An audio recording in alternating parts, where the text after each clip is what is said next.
Hey everybody, Bill 1911 here. Hey, I'm here today with somebody special, my special guest star on my show.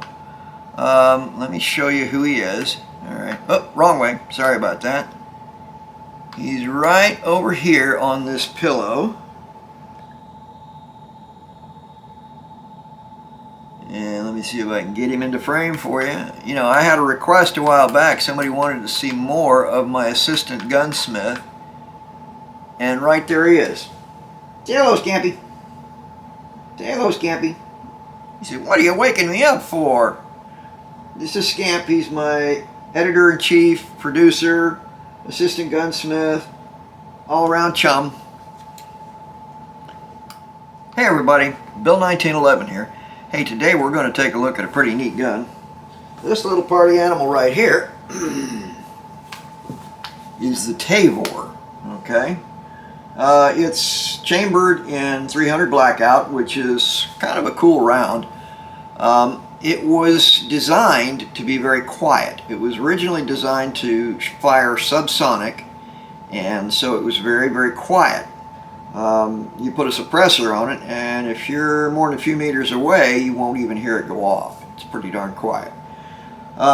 It's accurate, and it's got a good bit of mass to the projectile. It's a 30 caliber bullet in a basically 223 case is the parent case, and then it was necked up to 30 caliber to create the 300 blackout. And those Israelis are, man, they come up with some really cool designs. The Uzi, this thing, and they're so easy to take apart for cleaning and maintenance. They make them that way on purpose, but this is your Tavor. It's an excellent close quarters battle rifle because it's very short. Now this has a full length barrel on it. It's a 16-inch barrel on this gun. It's got a lot of really neat features. There's only one feature that I don't really like on the gun. Everything else I love this gun. It shoots well. It's easy to handle. It's just a really nice gun. But the only feature that I don't like about it is the way the slide locks open, and that is right here on the bottom. You can see this little piece protruding. I'm going to show it to you on the close-up camera. This is what locks your bolt open. Well, the problem is if you set this thing down against your leg, it pops shut pretty easy. It makes loading it up pretty easy, but I wish it would be a little bit harder to bump the thing and chamber around. That's just me. I mean, that's what I think about it. Okay. Like always, we're going to check it out, make sure that we don't have any rounds in the gun. Now this one's a little different. Because it's a bullpup design, the chamber is way back on the rifle, okay? So this is our ejection port right here. And we have to look way up inside. And the problem is it's very, very difficult to see up there, okay? So what we're going to do with this thing is we're going to cycle the bolt 4 or 5 times, okay? That's just, since we can't see in there real well, that's what we're going to do to ensure there's nothing in the chamber before we start working on the gun. Now as I said, this is a bullpup design. So the magazine goes up into here, into the magazine wells in the back of the stock, okay? So that puts your hand here, your shoulder here, and the magazine is in between the two. So it ejects out over the top of your elbow. Now, ejection, right here, here's your ejection port. Now you can look, and you can't really see in there very well to see if there's anything in the chamber. So with this weapon, the best thing you can do with it is cycle it several times to be certain that there's nothing in it. Now, after you do that, remember, treat it as though it is still loaded, because you cannot see into it to determine for certain that there's nothing in that chamber. So, treat it like it's loaded, and always remember your 3 gun safety rules. 1, always keep the gun pointed in a safe direction. 2, always keep your finger off the trigger until you're ready to shoot. And 3, always keep the gun unloaded until you're ready to use it. So we're going to show you how to disassemble this thing. And it's one of those guns that, gee, it's hard. But the Israelis, they're kind of good for that. When they build a gun, they build it in mind for people to disassemble it in the field, to be able to clean it, to be able to keep it ready to fire at all times. So everything on this thing is just really simple. So the first thing we're going to do with this is we're going to close the bolt. Just like that. Bolt's closed. Now, the second thing we're going to do is this little pin right here on the back. We're going to just push it out. All right. Just like that, all the way across. Okay. Now, this cover opens up. That's where your butt pad is. Now you grab this and you pull the entire bolt carrier assembly right out of the gun. That's it. You just disassembled the gun. It's done. Hey everybody, Bill 1911 here. Hey listen, if you're watching this video, if you're enjoying it, don't forget to hit that subscribe button, okay? That's really important to us. And make sure you like us, and by all means, come to visit us at askbill1911.com. Okay, well, let's go ahead and start cleaning this puppy, okay? Alright, so, as we've discussed before, the bolt carrier comes out pretty easy. There's no big problem taking this apart, and this is pretty darn clean right now. There's really not much on it at all. So what we're going to do is we're going to put a little bit of oil in a couple of different places, okay? Not a lot.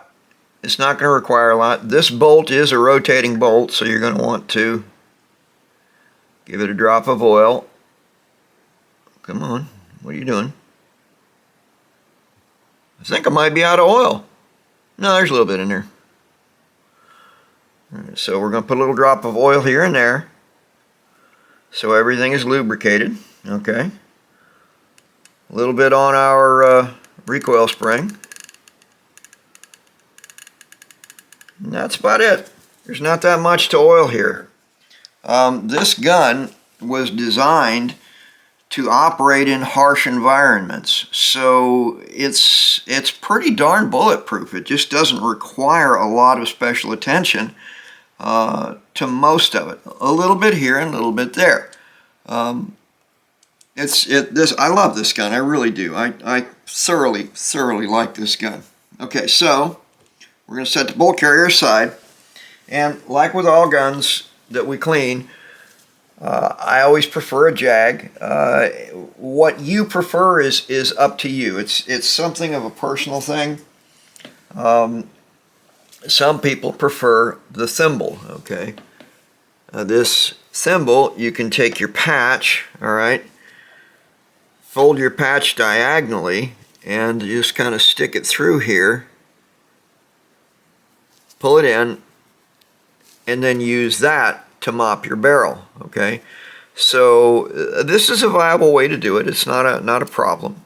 There is also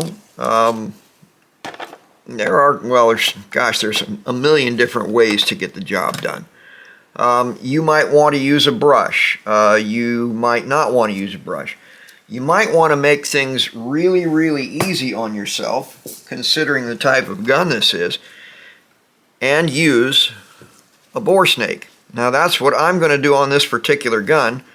One, because it's really fast and really easy. And two, because it's going to be a lot easier to get this through this action.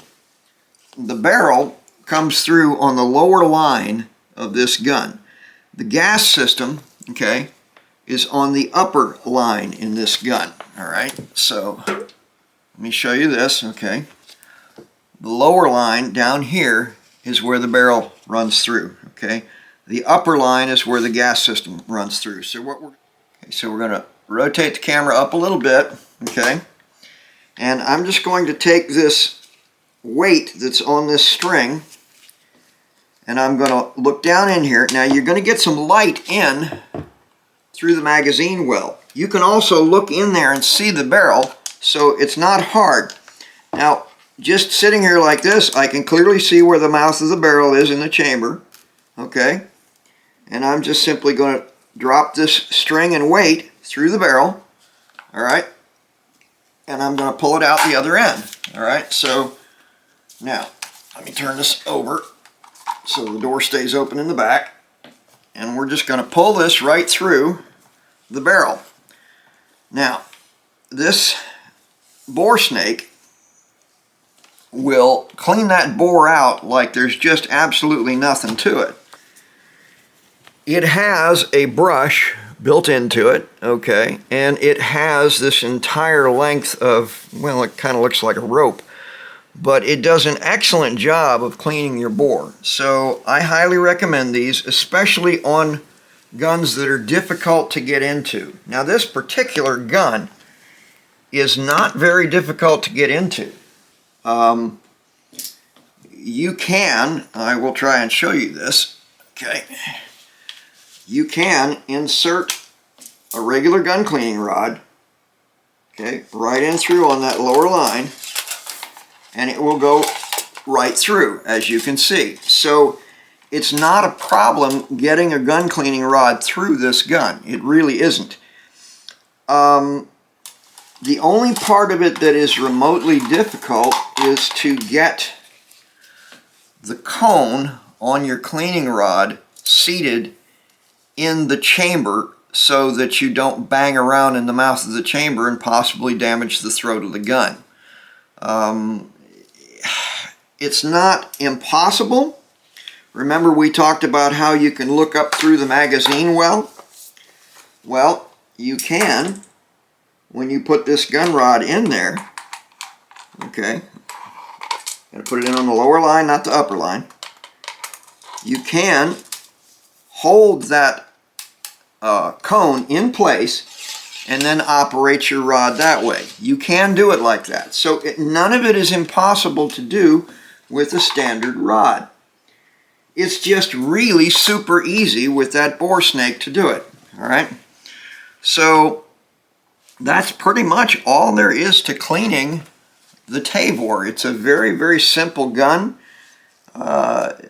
These guys over at IWI, they are really, really expert at engineering guns that are very, very easy to field strip, very, very easy to maintain, and they work really well in harsh environments. It's a fantastic, fantastic battle rifle. I would honestly say these things, pretty much everything that IWI builds, they started out with the Uzi, all right? And that gun is just amazing. Their parent company, IMI, Israeli Military Industries, they produced the Desert Eagle. So it's the same guys that did the engineering on the Desert Eagle and on the Uzi. This is just a fantastic company. Now, this gun, this particular individual gun, it is produced here in the United States by IWI US. Okay, so it's really, it's the best of everything. It's got great engineering. It's just really a terrific gun. So when we put this thing back together, okay, we're going to take the bolt carrier and we're simply going to put it in the back of the gun, slide it into place, just like that. Then we're going to close this back door and push that pin back through the gun. Once it's tapped into place, this gun is ready for action. And there you have it, guys. There is your IWI Tavor rifle. Hey everybody, Bill 1911 here. Hey listen, if you're watching this video, if you're enjoying it, don't forget to hit that subscribe button, okay? That's really important to us. And make sure you like us, and by all means, come to visit us at AskBill1911.com.